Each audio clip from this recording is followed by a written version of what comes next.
What's up, guys? Welcome back to Lyon Mack TV. Mack here with another exciting, delighting, much interesting video here on the channel. So this one is about Waga G and Flavour Waga on the beer parlor discussion. Yeah, this is a fantastic issue that has to do with relationship, be you married and unmarried. Yes, I've been trying lately to bring both marital issues into the entertainment phase here on the platform due to several requests from different people, and I've been doing my best to bring it from those favorite celebrities you guys look up to here on the channel, and those favorite celebrities you guys subscribe to here on the channel for. And yes, this one is like one of those major one because Flavour Waga is one of our top major priority here on the channel. And this one, they were talking about relationship. It has a lot to do with individual life. I'm sorry, this might be a complete section of an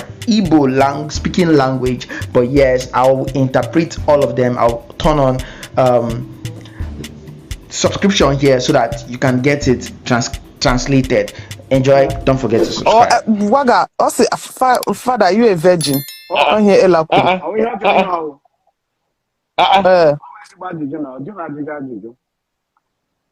Tell come boy jele.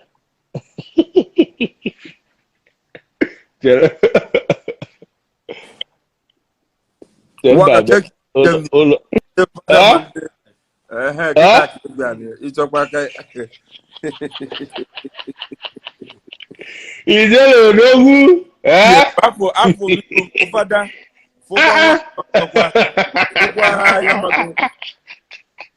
Say I no ka. I like father she can room father I'm name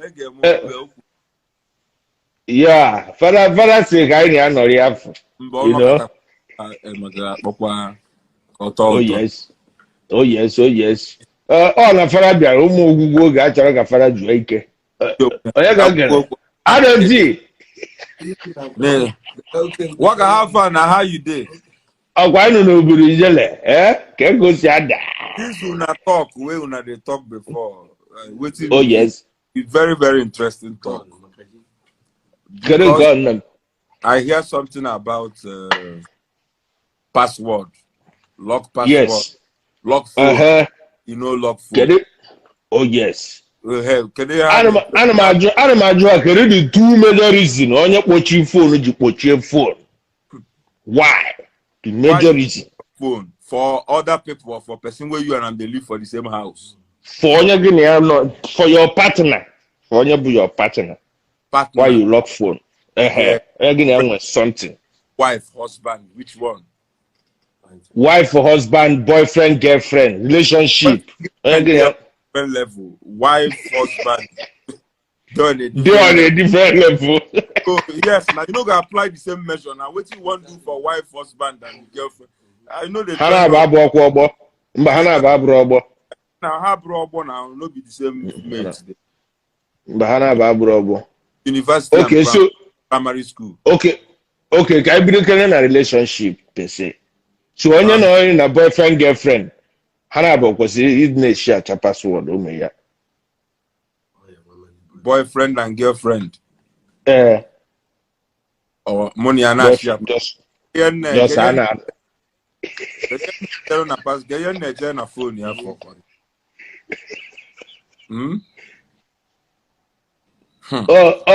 He also nyambe. Okwe onwu. Oh yes.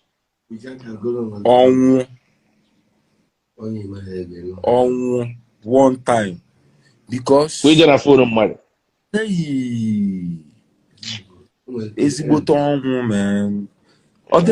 Even though now onwe ke ụfọdụ na asị ojide nke m oji nna m ọ bụrụ ọsọ gị na-emezi unu adịghị ebu a Hey, ọ bụrụ ka isi akọ okay. Onwe ike unu na-aba akọkọ ofu ihe taa ruo echi isi onye agaba Akadaria.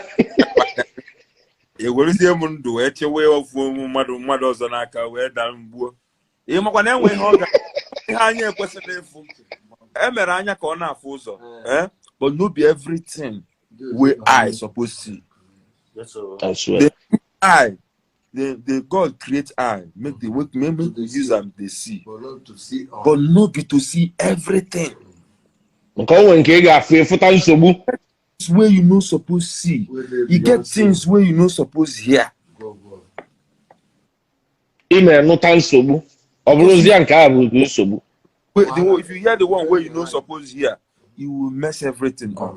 You see the I one tell where you. it goes scatter thing. I guess because we all are guilty of the same offense. So that thing where you use your partner, I be your girlfriend or boyfriend, now somehow you get guilty of. You feel if you say you no cheat, you feel see guy admire him. You feel see then plug then come out your eye. Onye bụ nke ị ga-emetụ na John nwanyị na ọkwa ị na-apụ n'ilo ụmụ nwoke asị gị you look good. Isi ọ sị gị yes. Isi how do you feel? Ọ sị gị I feel good. Isi No, because some women go debate them, they argue them. Then go say some go talk say if somebody say I look good, you know me say you get any bad intention. But how did you feel? You felt good, Abi? Now from small, now in madness they start. Now they talk you as you don't feel good, so okay. If you trigger, you tell you say you look good. You tell them say he sweet you. Next time where you won't come out, that pleasantry where that person give you day your head. So if one has gonna expect more. Before you come out, you go there, you feel go look yourself for mirror. If you feel say that original status me for a powder eater that day, you wake up, may travel, you go to the powder. Wait for anything we guys do with me and woman. I don't see your phone. I don't want you to also see mine. In fact, as a matter of fact, my password before you see oh God, you say man is no problem. I did my run, no problem. Yeah, it's a problem.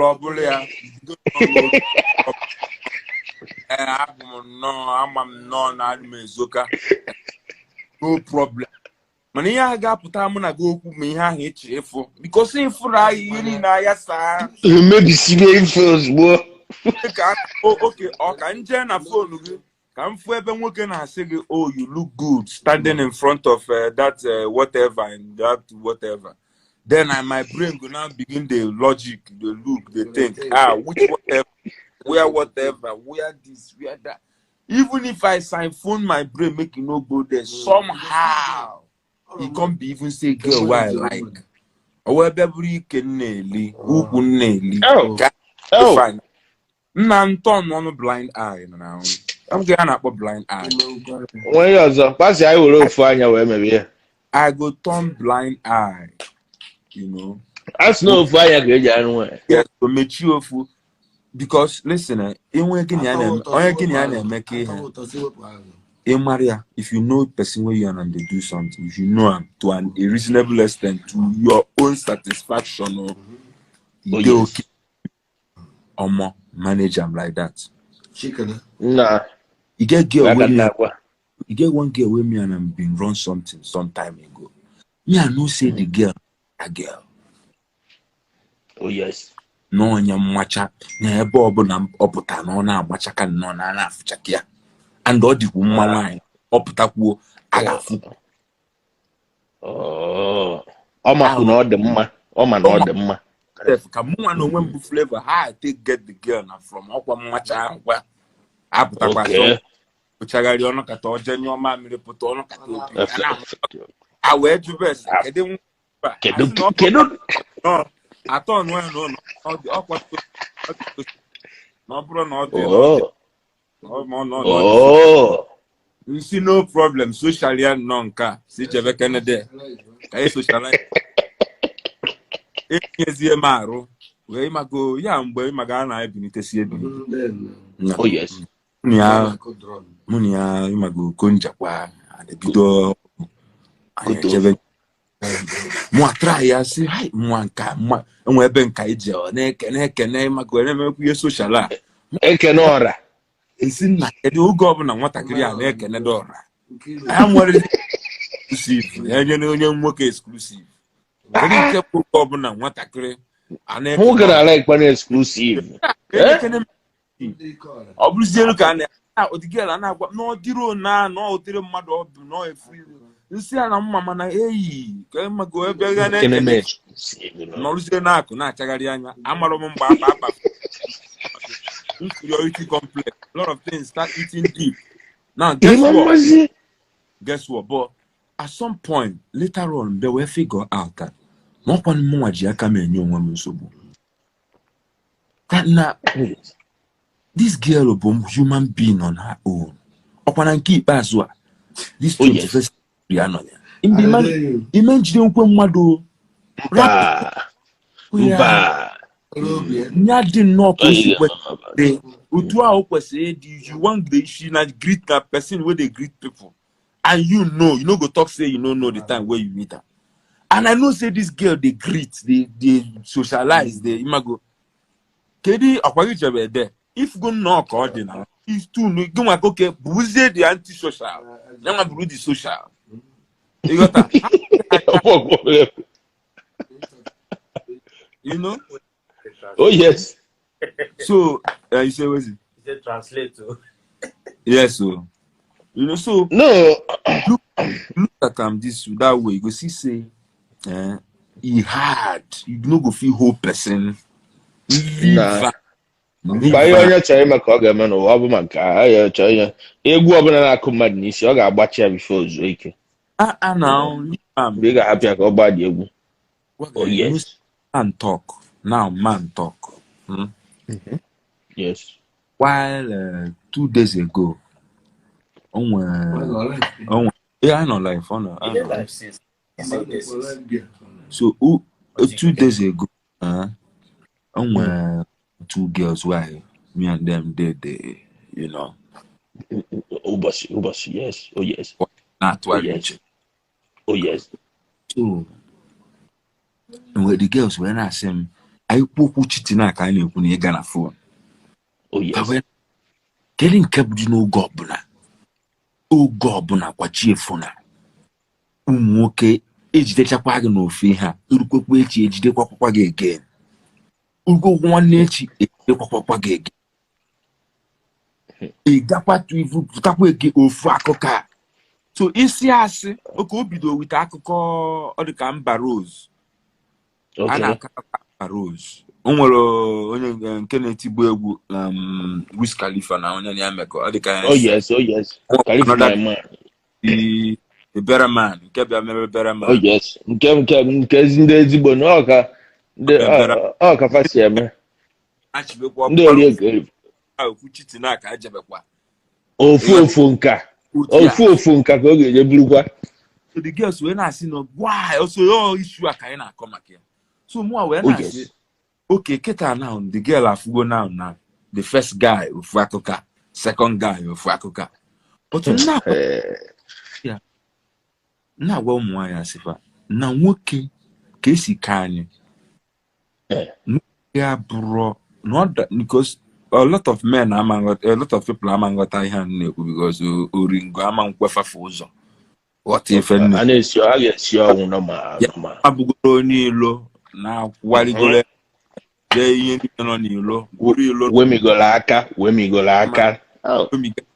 Lakwa na ụmụ nwaanyị dị iche iche different Lyon liwasi ọnụ ghọtasịa ka akụkụ Lyon na ghọtasịa ife a na-agba agwa nwaanyị ọdede mara ife ọ na-agwa agwa nwaanyị oju onye kasie n'obi ọ dị sọpụ when after all this experience a niile nwesị I feel now I'm in the best position. To administer. Can't go who again. Umago can. There's Jen Pen now. One day. Jen Pen now. Wesifa. Nwoke nweke love of one. Okay. Nyama bụ nwoke love. Mana amụ nwoke ada love ofu nwanyị. So that brings us to that okwu ahụ ekwuru si n'ofu ikpu na-egbu amụ. Ọ bụ eziokwu? Ọ bụ eziokwu? Ịma na asị ofu ikpu na-egbu amụ. Enwe ka a ga-esi dobe nya bụ okwu. Ọ bịa dị ka anyị adị greedy. Okay. Ịghọta. Ọ bịa dị ka anyị nwoke ọ dị greedy.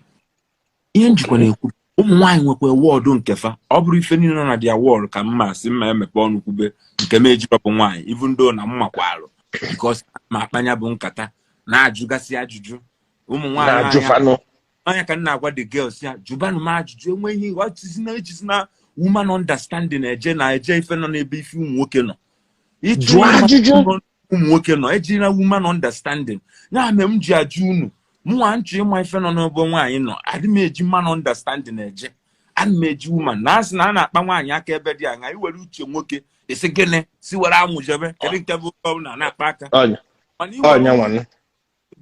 garịgarị understanding ya tinyekwa woman understanding ịma na ọ bụrụ sọsọ amụ ka eji eje n'ife na-eji ile na-eji eze akpado na-eji mvọ na-eji anya enwere ife ihe na-aga ọkwa na iwetulata akọwasịara gị ụmụ ife a n'ịnọ ife a na-eme eji nwayọọ ịmago tinyesia gị n'ife a na-eme so I was talking to the girls. I was telling them, Zifa, your first for this same issue that we're dragging, your first boyfriend, the first boyfriend, same problem. Second, which is supposed to be the problem. Because the second guy, the guy that came to take away all the pain, is supposed to be the better man. Oh yes, you should choose now. You have to choose the better one now. And because that's why when you leave the first boyfriend and move on with the next guy, it will be like, oh, I'm now moving on to the better man, to a better man, to a better wipe away all my sorrows, all tears. He's here to erase all of them and bless me with brand new experience, memories. Now getting there now, even worse. So when the better man act like a better man, now you're back to the streets. That's why they keep that's why they keep making U-turns. They will go, feel like they've gone now. They will come back. Okay. And feel like they realize what they left behind. What's your masha? Where just bruising and Kevin Nebuaku na nwoke. Man on the police and the police and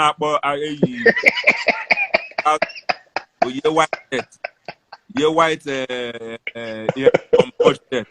yes boy you're into na shine. No na club na agbawa egwu ya. Echere na ezigbo no ya na biru nsogbu na Flavour G. Oko kacha. Eje kuzi we bụ na Neboli sabukwara the worst. The thing dị there bụ na ịmago na onye ọ na-abụ onye nọrọ ebe ọ nọ dị ka ebe ọzọ ka mma ọ na-adịba greener. It's always greener on the other side with ladies, you know. But the thing nọ there bụ onye gagharịa ọfụkwakwa icheki around ịjụ ase. Mana ana m afụ some ladies si na fanwe question ka ajụkere question ka ajụọ question ọkwa fajụọ. Okay, well, come on, let me bring up one or two. Onye feel na o nwere ezigbo mba don't worry ajụọ anara mmụọ ga-efu ụzọ diffuse iwe zabazia onye jụọ nke na-adịzi efe na ejedebekwa nya, you know. So where are you? Come along, everybody, you know. So but on a more serious note, most times all they are choosing with their problem. They are choosing. you know. And they better for her choose off here. I'm a time I say, wait. Okay, once it goes, that's it. But it's oh, you got Gary around. Ella, tell me, Yana, come, Bogus, but write a comment. Huh? Yeah, man. I need around the water FM, the Apollo discussion. It's not here. Huh? Is again?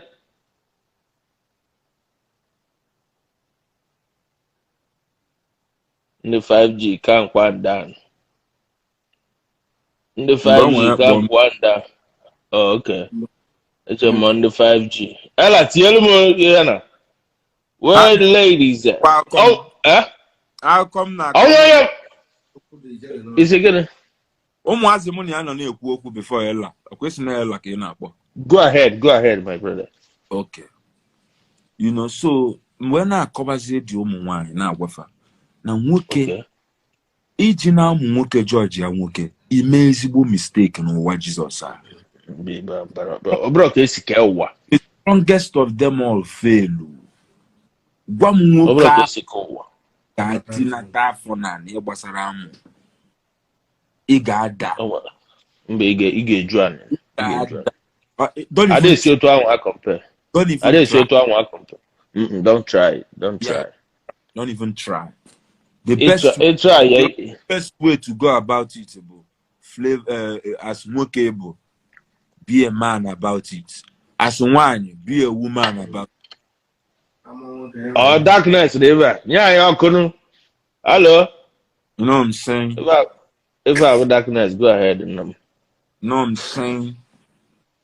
If anyone never Jelabuna, you're gonna I don't need these days. All you have to feel is no one can the most people out there was what time Madonna. But I am no one now. Most people I know what it's in the quaint. Why I got singing and working at it? Why you work a cheating out in Kafa? Oh, yeah, but it's in. Why, like, in my who take each a bake wine well, so we am is a long process. But, Johnny. By the wine I call well wet, you need the buffet guinea, I got a child where find the other attractive, where compared to on our lab before.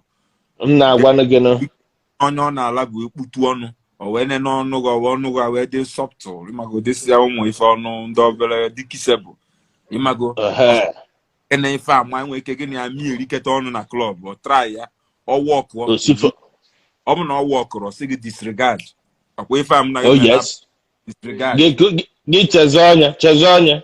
Yes, or command ye the go no man again at all. I go up and all the very easy, other faru just only quick. Why but back it now? Like in Eka mention or ever. If Robab, if Rot, yes. Oh yes. Blaze, Babalis. Why but don't you go to work again? Calm down. Why but back it now? Why but na room now? Bam. I know backstage. I know chat. I know backstage. I know. Why better back it now? Okwa pick no yoga allow no man. Ozbo under 5 minutes. I no lago or labekwe. Oh my god, yoga allow no man la body care. Pick here. Uzbo. Based on the there. Never see a so they always take care of themselves. They want to get a harder cochono. Call not get off my first of all. You go before potato to position when we go get to talk about that kidney that thing. But my problem between workable. Anya dare neto anya governor nature so see fine. Dia rap one we can even work when and when February JBG na muchi oh back and work. Because him and Ogo Joy fair. Oh. And when fed go back, we hungry you as man. If you see as man say, you come out somewhere, see this girl, fine, you lady, enter your eye. Go there, go ask amount. If you any strategy where you carry, if not to walk past, if not to do spray money, if not anything where you feel act to get her attention, okay, there. Because I want here umuke jaja una depression. He watch umuke if a young muke and very up past or go depression. It be general no one 38 can na gwa gị. Why live with their best life.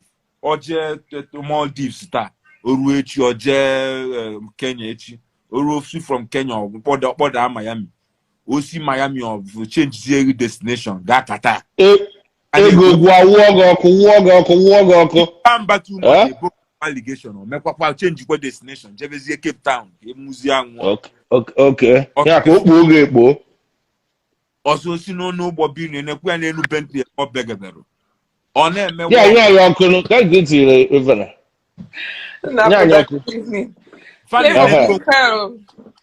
Bilike.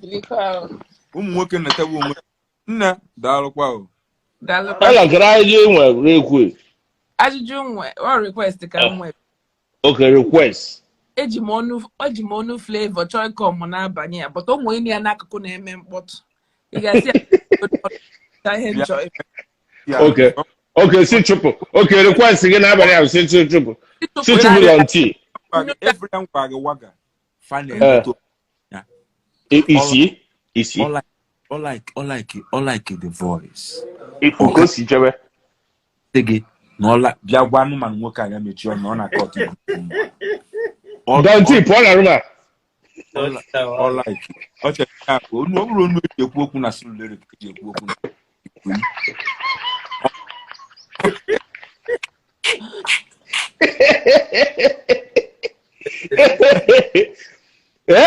Flavour kweze o na-ekwu ihe na-ekwu. So all like it don't you? If for go straight. Okay. Sini for cho bugene. Bonu sinyi onu osbo. No cho ko na anu onu ga bo na anu. Ona anu onu ijele. Mere Kia we na ede mmiri. Yeah, a little bit of quassiness. Yes. A little bit of husky. I better area husky. A little wita. A filter. Okay. Filter. Ewepo the mid-range. Thank you. Wepo the mid-range. The soft. Now, imagine. Wepo the whole lows. Imagine you gonna imagine ziketa. Onua na sude. Imagine onua che tobo. What the poor camera? What the can match You see. Moi.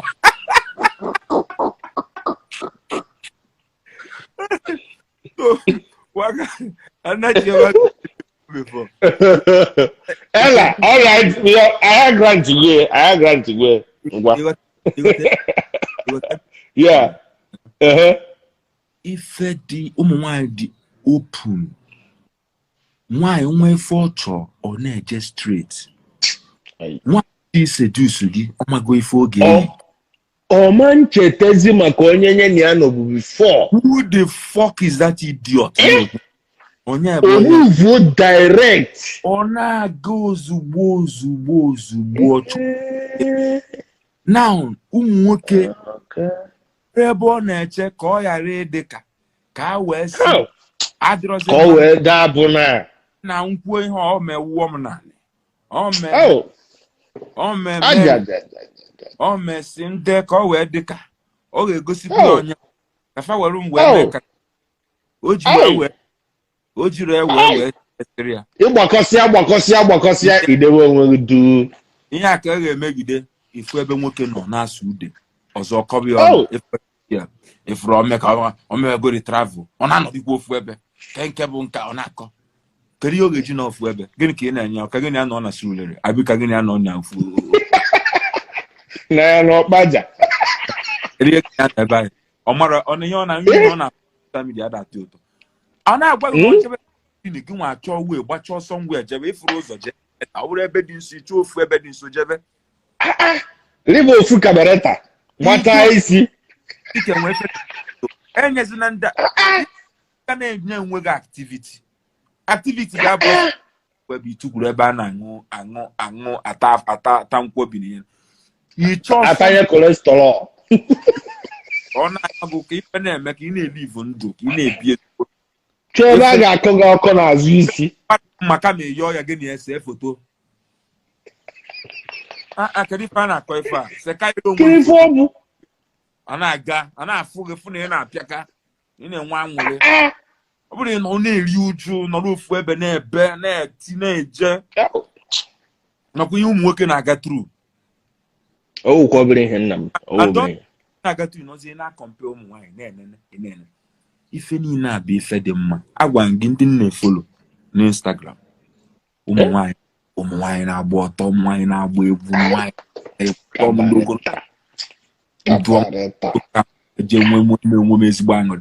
Ife na-eje nwaanyị na-agba ezigbo ọtọ na-enwe aṅụ. Mmepe snap m n'ihe dịka 10:30 mgbede abalị otu anụ n'ofu timeline meju ịpọpọpọ nke atọ na isi ọfụrụ nọ na-atọ m ụwa na-atọ ụtọ. BPA si n'elu na-ada na-ezenata ntinye nwere ofu one bottle wee na-ezedata mgbe na-ene n'ife niile agụ na-ene na-enwere onwe m aṅụrị bịa mebe ịbịa gbuo anyị gị ka kpọrọ ya na fon ịpụ onwe gị bizi chi na-enebe gị enene buvube ịchọrọ ịjoin na-apụ efa ka nkụ gị na Pretty Mike fametebe fọyi enwe ebe a na-eji jeso ebe a na-akọ ife kwụgharịwa na-akụ around go around ndụ bụkwa ofu mbịa o stop hang around hang out nọkata ekwe nkwa nwere ife ma keep everywhere lively ebe ọ bụla ịbata keep it lively. Oh yes. Na inye nso notice rọ ga-ebu ego ayamaghị aya na just keep it going. Ibi ebe agbakọ enwere ibirite na mic kwe nkwa sisi wezi ọnwa ejete mgbe bụ na nkwe kwara asawo ọ bụrụ nkwe kwara asawo n'elu akwa ọ bụrụ ọ is 200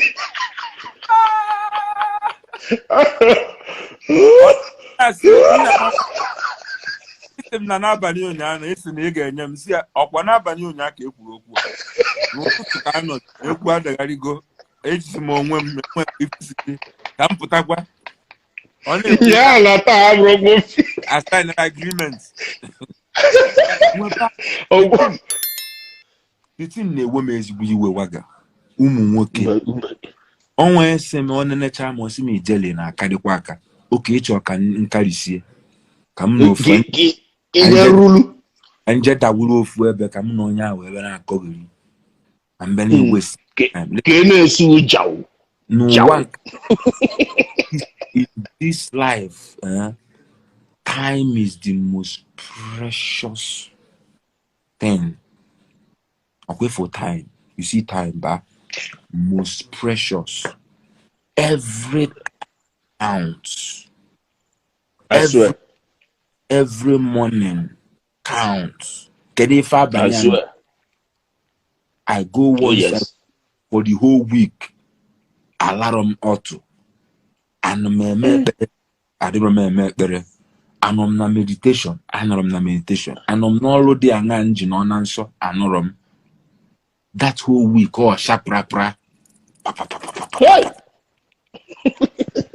Mane nwa nwole onwere onye mmekwe ka o jide m down bịa na akụ nonsense ana phone ejire nefu kiri m na mmadụ kọgide onye m pụtara wee bịara ibe nene mmadụ ibe m ebe ọ na-eje nwa aṅụrị ya ebe ọ na-ebi ndụ ya maka nyanwafu onwe onwe ka ṅụrụ isi now man jidia I'm not other harmony now I like a vibe each other why me eji na-eje ebe ọzọ ọ na like a vibe nwa m na ya nọ kedu ihe gbasara m na nwa ọzọ enwe nwa ga nwe ụmụ nwanyị unu nke a unu nụrụ ya anụ okay maka na-ama ịma maka vibe enwe nwa very important enwe nwa gị na ya ga-enwe enwe ụmụazị m ejiri egwu ayi ụmụazị ga-anọ with dị happy no enyego ogologo ndụ up and down onwe ụmụazị m ejiri egwu ọkwa ojesia ọna in fact ọnaba ọ na-ewute just na reason why m ejiri apịa ka ọ na-awụ because na m achọrọ ịdị hung achọrọ m ịdị stop ọnya bụ ife ọ mechajuo m isi ka ọ dịbazi aka ekebere ya eke ka ụdọ na-arapịa ọ dị ka ụwa bụrụ ihe bụrụ oge niile ka ifeọma ji adị mma ya nwee ike na nwa dị ezigbo mmanụ kịta mesịa nnọọ nje gwa ya wute ofu one dirty ochie mụ na ya o mebisie ọnụ and the taste mgbe ma the value of ya mụ na ya nọpụ na nke ka m ga-esi ma mụ na eziokwu ka ochie mụ na ya nọ befo dị otu na ya na-ezuzu ezu mago just revive kwụ ya obere ọpụtakwana ihe a na-eme egwu anya mụ na ya nọ last ịghọta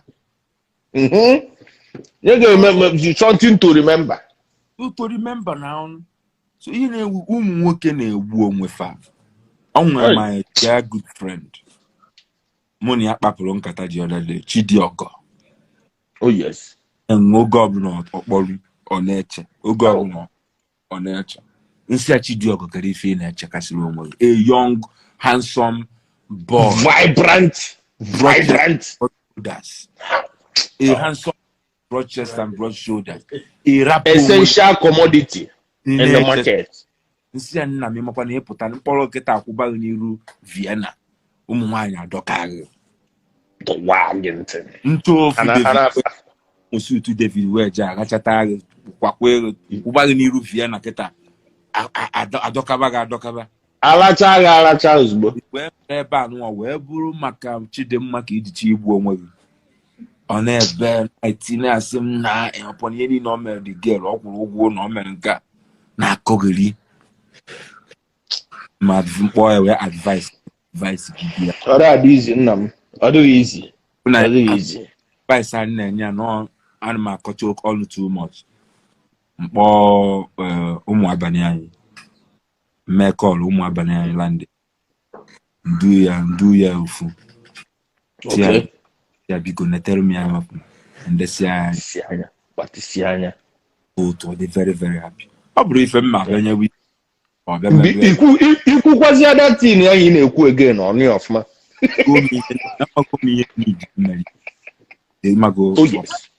ife mmadụ na-emere mmadụ ibie a lot ọ bụrụ ife niile bụrụ ego ọ bụrụ oge ọ bụla ife ofelo guy na-aga n'otu nsogbu ije na-eme ya ọ ije na ofe ebe ọ na-aga tu issues nwaanyị na-enye ya ije na-enye advice enwere advice a na best advice bụ gịnị chọrọ ya ụmụ akwụna na-abụ kara aka anyị isi efri ya okwukwukwu echi ọbịakwa ime ka ọ na-eche ịkwakwa ya ọzọ ọ lakwa ya gbachasị anyị isi ọ na-akọ erizi akọ ọ na-akọzi edife ọ na-akọ ọkọ eribezi akọgheri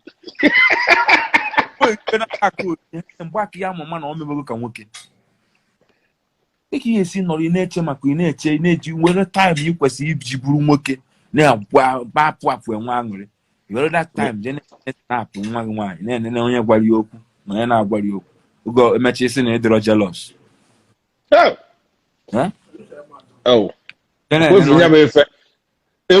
enwudoro agị na ya bụ kọna enwughị anwụ enwudogide isi ga-amara awụ ọkụpụzi ọfụma mmekwa ka mmadụ tinye m n'ụdịrị situation ka nke kọrọ way back nwatakịrị a ji m je wetachara m singlet sugar daddy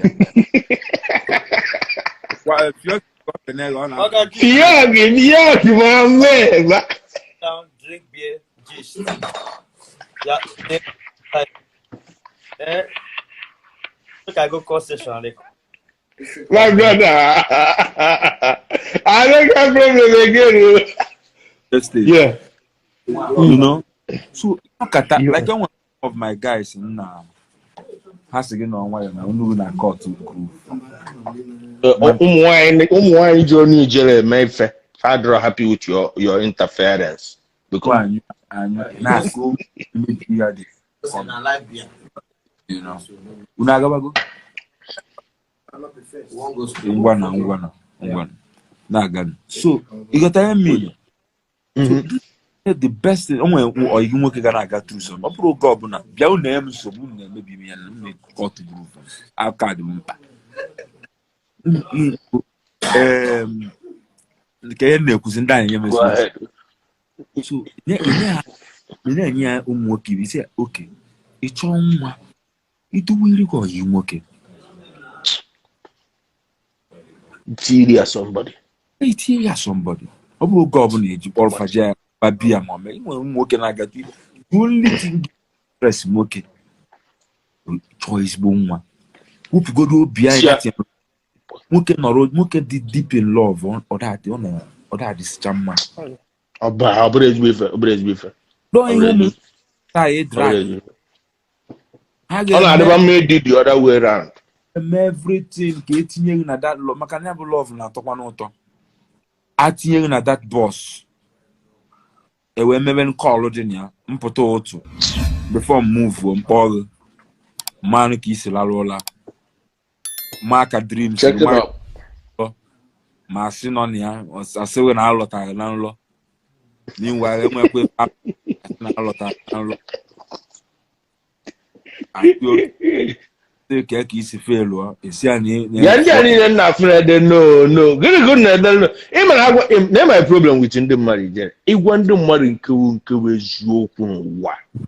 Esibon. Achọkwana mema. Esibon. And remember na ke we mi jere. Ọ na-akara njọ na nwoke kwuru ife ọ chọrọ.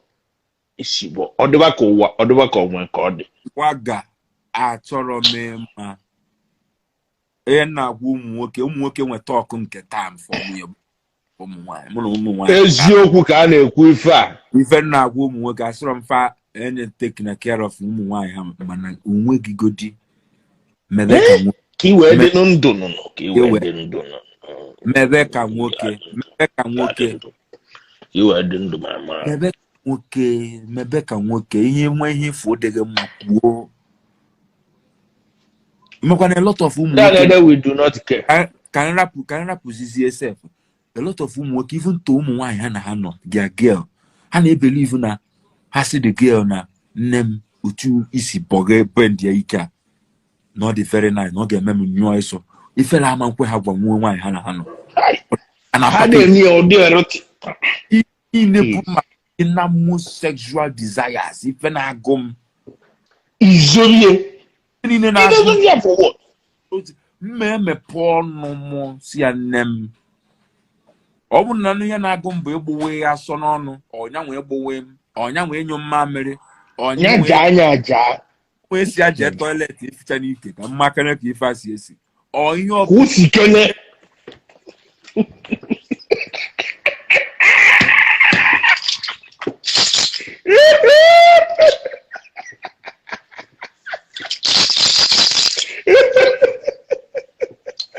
Oh my God.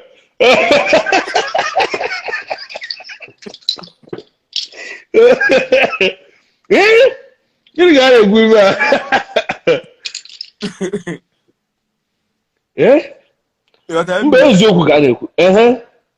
Nsị ya ihe ọbụla ọ ga-eteki mụ iji release ihe niile anọ m n'isi. M na-agwa gị eziokwu. Desires, fantasy. Anọkata ewepụta ezigbo ife. Ka nchọ mma ma enwere ezigbo ife nye. Ife dị mma ọma dịgharị arụ. Onwe efepụta anụ. Yes. Bad guy. It's in my life. Onwe efepụta anụ. Onwe efe na-achara eze. Onye ka nkene. Oh. Can't see my wig. Oh, okay. I'm going to tell it. Go ahead. Oh yes. Enwe mfe na-agụ gị as nwoke. Enwe nwa mụ na ya na-etigbo. So nne adọ gị. Ịghọta. So ntọọnụ azụ o me azụ ya n'ike ya dị even. Ịmaga odowe m azụ otu a. Ọ gbanye mbanụ. Ịghọta. Ọ chọrọ ibe ọda enu ọda. Nụrụ. Constant ya nụ. Ekpọkọnite enu. Nụ. So mgbe kpọọ ya mgbe metụ aka were aka m otu a. Bado je metụ badia si bend ya. One o were otu atụgharịa na-eme anya. Nụkwa ndị obedient ozugbo bend ya eme ozugbo bend ya.